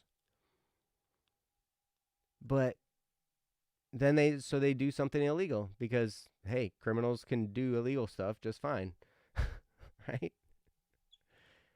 And then what happens? They get busted again. Go back. They get out. Now they're twice convicted felon. And the cycle is set. They will spend the rest of their life in and out of jail, in and out of prison, till they're old. But I really like the system you were talking about, Stephen, in Sweden, where they actually try and rehabilitate people. They actually try and help them grow and educate them. And what does that take? It takes looking at that criminal as a person. And honestly, that was probably the biggest thing that helped my friend as he went through all of his trials, was there were people that treated him as a person, that loved him, that encouraged him to do the right things, rather than getting back into the wrong things. And it was a really, really cool story. But yeah, but some of that doesn't happen without compassion. In fact, I think some of that, like the criminal system, right? You make friends with criminals because you're in the criminal system, and the only people that'll talk to you are the other people that are in there with you, and so you get that bond with them. When you get out, who do you know? Anybody else who got out or maybe some old friends, right? And you get to pick which way you go. And if you've got family that cares about you, it's because of their compassion that you're able to get back into the world, into the swing of things. A lot of times, they give you a roof over your head, you get, help you out with the job, etc. Because Mm-hmm. you can't do that stuff on your own. You're in huge debt, you got all of these fines to pay for going to jail, and yeah, it's rough. And then you got the other side. It's like, okay, the criminals, they have compassion for me, they're willing to hook me up, Mm-hmm. they got me a drug route, you know That's right. and And I know how to do it's that. nice. Yeah, it's in a way. I know people who are well, I used to know some people that were drug sellers and stuff like that, and I would hang out with them every once in a while because they would invite me over, and I was just like, sure, whatever, because I'm phlegmatic and I'm just like, yeah, all right, whatever, I'll do that. Um, and I don't judge, but um, and they weren't bad people. They were wonderful people. They were nice people. Mm-hmm. They were. They weren't necessarily good upstanding citizens, but as far as people go, they were they were loving just like anybody else. And so it's easy to get caught up in that activity, and then you end up going back to jail because those are the people that care about you. Mm-hmm. And so it's just the way it runs. Yep, you're absolutely right. Watch the movie Ant-Man. Yeah, that's what I was saying. Oh, really? Okay. Yep. Yeah. That's Hey, Meow. Welcome. Yes, it's like Ant-Man. Um, he did a crime, but he was a well-educated. He had a degree, he had a master's degree, I think, right? That's the story. And he committed a crime. A crime actually was a cool crime. It was like a crime of, helping the poor because this company had robbed a bunch of people and he took that money and gave it back to him or something, right? And he got in trouble. And he got out and he couldn't get a job. Couldn't hold a job. And then eventually what happens is he gets a job with his criminal buddies because that's what's there. That's what's available, Mm-hmm. right? And when we're desperate, we do that kind of stuff. But if Yep. there's a system out there that can teach people a better way, and it all kind of starts with compassion, Mm-hmm. and treating them as people rather than looking at their record and saying, I had a manager that was really awesome when I used to work at a grocery store, and she would hire just about anybody. Mm. Now, there was a downside to that. Every once in a while, you dealt with some interesting folks, Sure. but she was always willing to give people a chance, and I really, really respected that. Yeah. And the cool thing is we had a solid crew of people that were good people that could then that also didn't judge people based on their past and encouraged them to work. And rather than, you know, if you're not working, get to work, blah, blah, blah. It was more like, hey, what aisle are you working in? Let's go do it together. And so we would work together. So then they could see what work was. And so that takes it even a step further where Mm. rather than just validating somebody and feeling their pain, like if you can kind of take them and, put your arm around them and be like, hey, let's go do this together.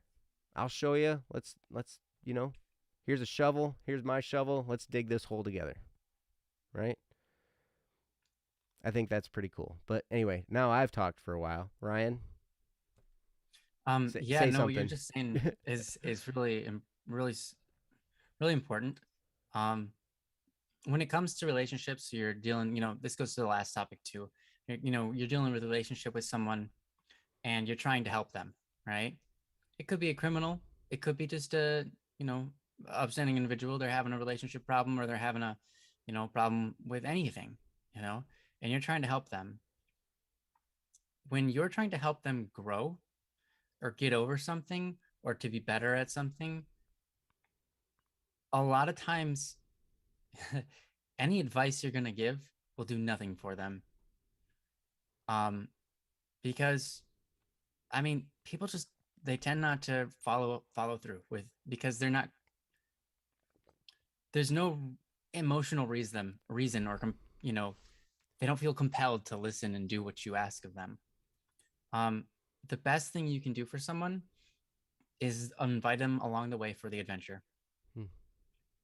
If you really want to make an impact on someone's life, if you want to change the way they think about the world, the way they see things, if you want to help them grow mentally or physically, even, or anything, the best thing you can do, I mean, it could be like, I like this example, and I've said this example a long time ago, but a couple of times before, and that is like, you go to a wall that you're going to climb, a rock climbing wall, and you say, all right, I know you're afraid of walls. I know you're afraid of walls. I know you're afraid of rock climbing walls, heights. I know you're afraid of heights.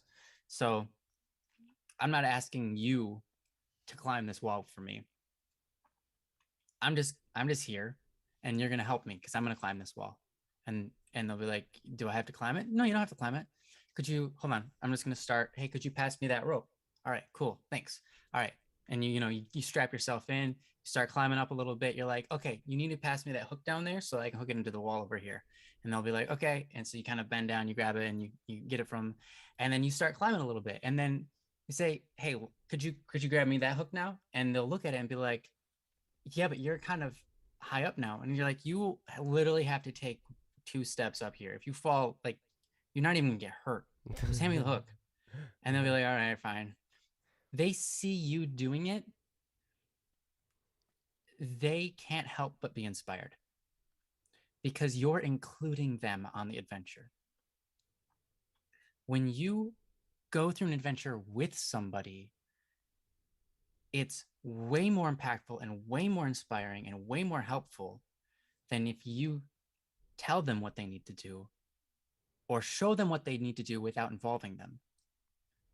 You need to lead by example, but include them in making it work. Mm-hmm. And that's what Joe was just talking about. When you're, I don't know, it's like you say, hey, what aisle are you working in? I'm gonna go work it with you. Mm-hmm. That's so huge. That's so huge for personal development. That is, it is like the tactic is just, like mind-blowingly good to say that phrase. Like, hey, what aisle you working? Let's go do it together. Mm-hmm. You're in it together. You're counting on each other, and you're doing it, and you're getting over whatever issues you have by facing them together, not leading them by telling them, hey, this is what you need to do, not leading them by going, okay, this is what, look, just watch me. Now you do it. Mm-hmm.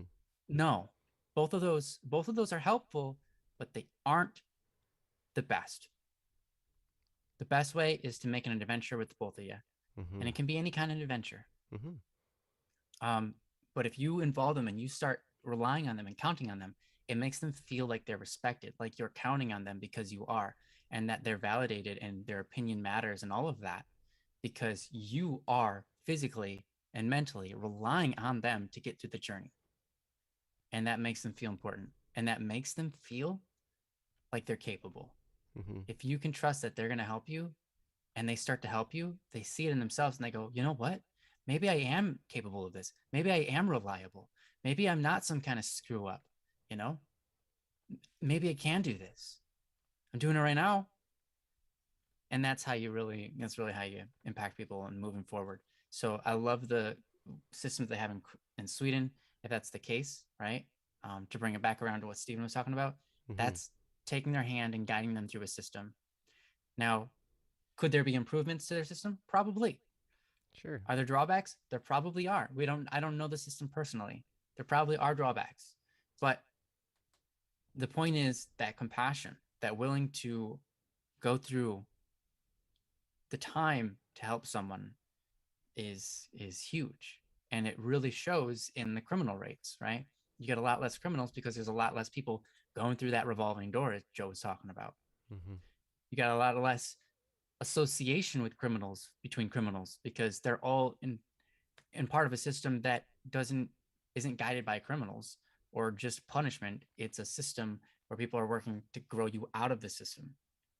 And so when you get out, you have the right mentality to be put back into the world and not associate with criminals, or make other people into more criminals or blah, blah, blah, right?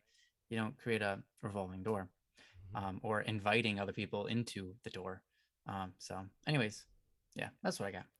Back to you, Joe. That's awesome. You know, it's funny because I crave that type of work environment Mm, where we're working together to help each other grow and yeah, learning stuff, right? yeah. And I like being in both positions. Whether it's the person who's more experienced and taking someone by the hand and helping them and having fun. You know, one of the things, if you're in that position, if you're in the position of helping somebody grow, like, okay, I'm going to have empathy. I'm going to treat them like a person.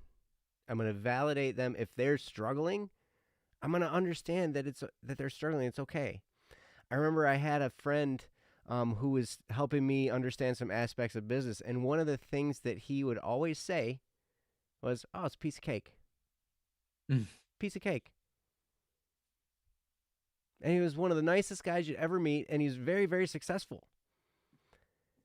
And that was one of his key things. He's like, "Oh yeah, man, it's a piece of cake. No biggie. That's fine." Because I'd be sitting there like, "Oh my gosh, I'm overwhelmed. This is Mm. new to me. I don't know what's going on. Like this whole way of life is crazy. And for a criminal in a criminal system where they're trying to get reacquainted with the real world, my friend Steve has a brother-in-law who just got out of prison. He'd been in there like 16 years. Oh man, that's a lifetime. Yeah. Well, maybe 15, 16 years, something like that. Jeez. Think of what's happened in the last 16 years. Think of the So technological. much has happened in technology in the last. Dude, Jeez. the guy's like, well, and so Steve's got a fridge you can talk to. Yeah, I know. Steve is so into technology too. It's hilarious. and he gets alerts when his stove gets turned on his phone, like, so he knows. I was talking to Steve today on the phone. He's like, yeah, I know she's cooking dinner because I got an alert that the stove came on. And I'm like, that's awesome. And they just, yeah, anyway, but so he's getting reacquainted with the world. Throw somebody into a whole different world than they knew before they got locked up, and then they get out and the world's totally different. And also, now he's got to figure out a way to sustain himself.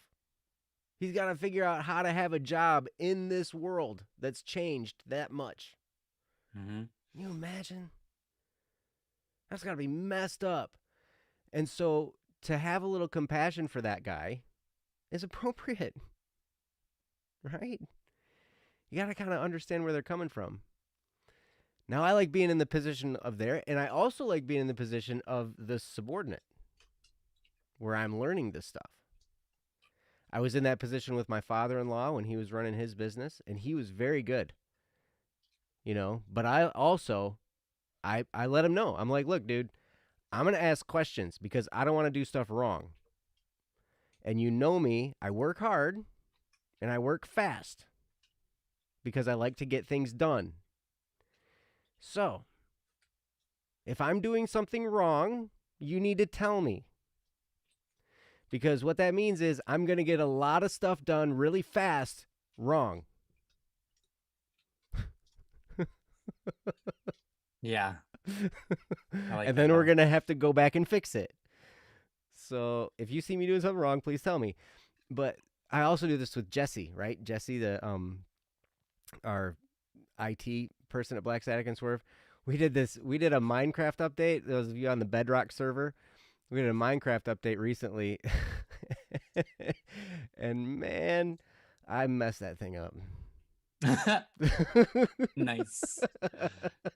I even called Jesse before I even started, and I was like, okay, I know how to do this. You taught me how to do this. We're going to do it. He's like, okay. And I'm like, yes. And so I do this, right? And I got to do this and this and this, boom. And then all of a sudden, I did something. What did I do? I extracted a zip file to put some stuff into the server, but I was expecting it to ask me where I wanted to extract it to, and I had created a folder, right? Mm-hmm.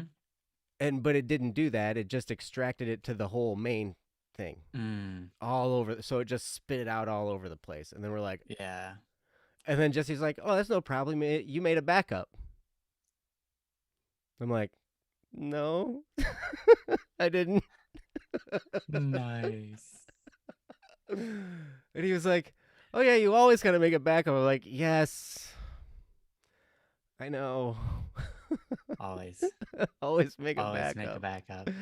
Yeah. Oh man. And so it took us a while, to get it all figured out and straightened out and everything. And there was all kinds of other stuff that happened in there. But it was a So- time where we laughed a lot, you know, and I hopefully learned some stuff. So anyway, Yeah. I've done it before too, so don't worry. I think we've all done it. Anyone who's done techie stuff, yeah. make a mistake on the computer and your files are overwritten with something that's not supposed to be, and you're just like, no. Mhm. Mhm. one time, this is hilarious. One time I was reformatting my computer. I wanted to start fresh with it. So I took everything that I needed off of my computer and put it onto a hard drive. Uh-huh. And then I reformatted my computer. And I looked at it and it was reformatted except for the D drive. And I was like, D drive, why didn't you reformat? Reformat the D drive. All right. And it did it. And I booted my computer up and I realized the D drive was the drive I saved everything to Oh no. that I wanted to keep. And I had been working on something. I think it was 700,000 lines of text. 700,000 lines of text. Oh my And I was working on it. It gosh. was a piece of code. And I lost it. And I was like, well, that's gone. I was upset for about a day. And I was like, whatever. I'm not doing it. I'm not going back. I'm never doing that. That's gone. It's dead. Never touching it. Never even going to start it. Yep. Not redoing it. So I lost it. It was no big deal. Yeah. Not life threatening. No. Frustrating No. A little in the frustrating. moment. Yeah. Yes. In the moment. Absolutely. But that's all right. Yeah. So I agree, Stephen. First of all, thank you for this topic. Yeah. This was great. And I tell you, a lot of things could get fixed if there was more empathy in the world. I think you're absolutely right. But like Ryan had talked about, and like we saw in the chat, there is a point where it could be too far. For sure. And so we always have to be thinking of what's best. What's best for them? What's best for us? And not necessarily what's best for the world, but we also need to think what's best for individuals, for the individual people, right? Because then we can truly start making a difference in people's lives. If we just start saying, hey, the best scenario for the most people, well, some people get left out. There's a whole group of people that it's not all that great for. Sometimes the best scenario for the most people is not necessarily a matter of it counters what's wrong and right. Mm-hmm. Sometimes there's a right thing to do, but it's best for the most people if you do this, and it's the wrong thing, and you just choose to do the wrong thing. Mm-hmm. But yeah, so there's lots of different things. There are. We could go on and on and on, but I know we've made many a point in this topic. So Stephen, thank you very much for this topic. Thanks for Mm-hmm. sharing. Thank you guys all for being here tonight. This has been great. It's a little after 10, so yep, it's about time to get closed down here. Yeah. And wow, you guys are awesome. It was Mm-hmm. very. You guys had a lot of great stuff to say in the chat tonight. I was really really Yeah. excited to be reading it. Yeah, Right, me too. Static? Absolutely. Static the P. Thanks for letting us read that. Thanks for putting it out for us to read it and Mhm. then like it. Yes, absolutely. Nice, Baron. Back to the cat in the box. Oh, that's right. Either That's great. wordy or cat in a box. Yeah, that's true. That's true, man. Hey, and now Meow's got the cat in the box too. Um, Awesome. so yes, thank you guys so much. And if you have a topic, feel free, email us dww@bss.studio. You can put it on our website, bss.studio. I'd say post it in the chat, but it's a little bit late now because the That's show's right. getting done. um, you can message us on Discord, and yeah, you guys are awesome.